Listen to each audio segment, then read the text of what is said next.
Ito Nissan Livina. Problema nito, walang power, nag-i-stall,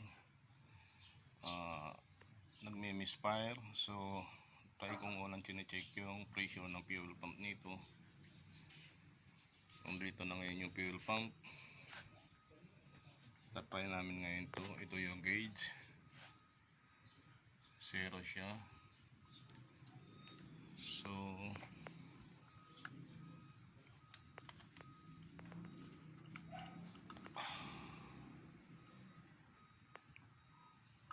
supplyin mo ngayon ng 12 volts.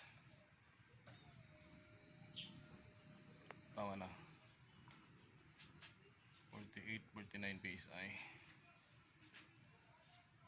So titingnan ko kung magda-drop siya after mga ilang minuto. Nandito na ngayon siya. Ito yung battery supply.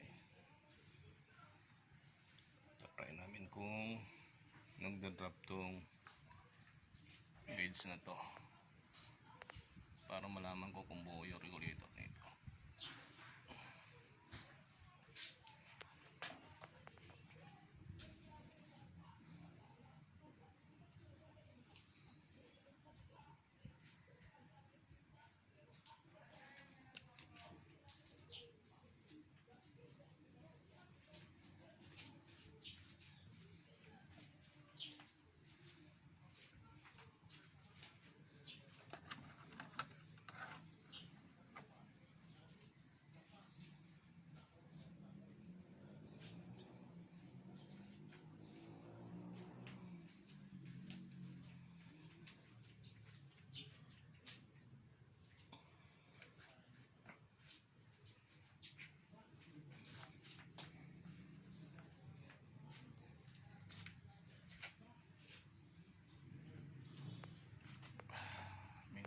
Sa 40 PSI.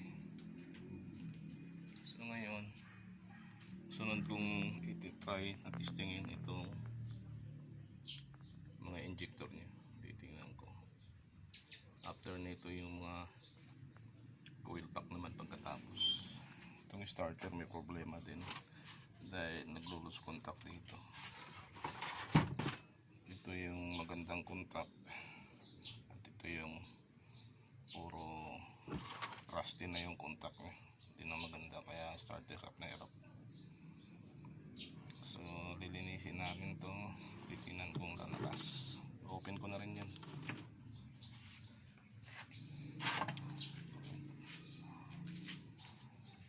Checking ko rin itong intake manifold nito, parang may singaw eh.